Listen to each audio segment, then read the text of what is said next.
Let's summarize the female reproductive system. It starts with the ovaries, which creates the egg cells. We have two of them. And when we are young, we have a lot of immature egg cells. But once we become old enough, once we hit puberty, then these egg cells start maturing and we get about one egg cell every month. Of course, the ovaries are also responsible for the secondary sex hormones. All right, once the egg cells are created, where does it go? It goes into the fallopian tube. The fallopian tube's job is to start pushing the egg all the way into this sac-like structure, which is called the uterus. This is where the baby usually grows and gets all the nutrition and everything that is necessary. And then once the baby is finally ready to be born, it comes out through this particular hole, which we call the cervix. And finally, it comes out through the vagina. So these are the parts, the big major parts of the reproductive system. All right, now let's look at what happens once the eggs are formed inside the ovaries. Once the eggs are formed, once it becomes fully mature, it goes into the fallopian tube and the fallopian tube starts pushing it towards the uterus. And guess what? The uterus also starts preparing for a fertilization. And the way it does that is that its lining starts becoming thicker with a lot of blood over here. The whole idea is that if fertilization happens, then it requires a lot of nutrition. The baby that will eventually grow requires a lot of nutrition, and therefore it's preparing for it. What happens next? Well, what happens next really depends upon whether fertilization happens or not. So it really depends upon whether there was sexual intercourse and whether there were sperms over here. So let's first look at what happens when there aren't any sperms over here. If there aren't any sperms, then this particular egg cell cannot travel a lot.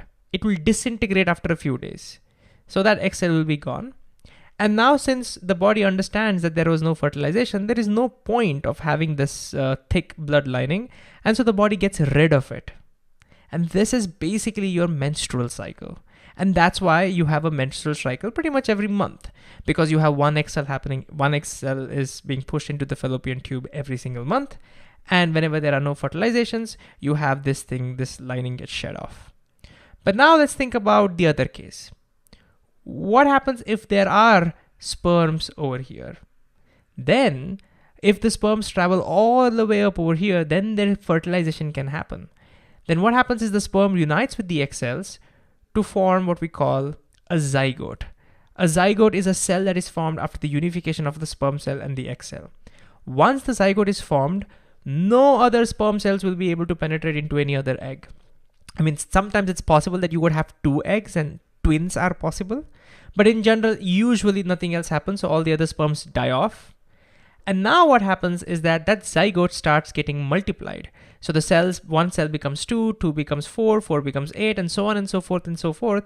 And eventually, by the time it comes into the uterus, you have like lots and lots of cells, and it gets implanted over here. This ball of cells is now what we call an embryo. Think of embryo as your, you're yet to be a baby. This is the ball of cells that eventually becomes a baby.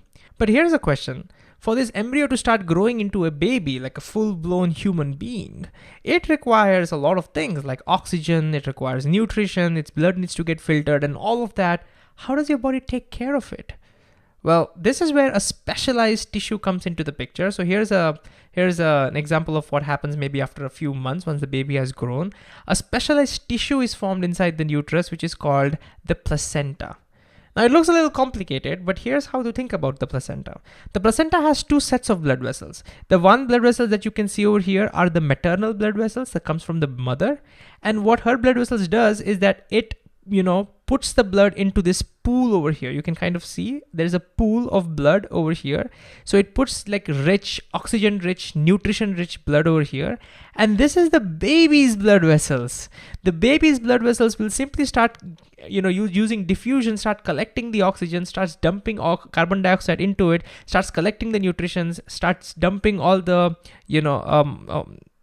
all the waste products into it. And that's how the baby starts getting nutrition from her mother, his mother, and all the oxygen from the mother.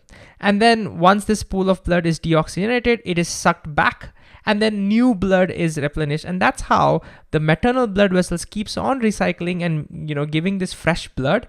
And the baby's blood vessel starts sucking all the nutrients and all the oxygen. But remember, the blood never mixes. right? The blood from the mother doesn't go into the baby's blood vessels. It doesn't. It just comes very close so that diffusion can take place. And for the sake of increasing the diffusion rate, you can see the villi-like structures are over here, so that it increases the surface area. So this is how placenta is a pretty cool organ, which makes sure that the two bloods, maternal blood and the baby bloods, do not mix, they do not come into contact with each other, but ensures that it comes very close to each other so that diffusion can happen and then the mother can provide all the nutrition and all the stuff that is needed for her baby.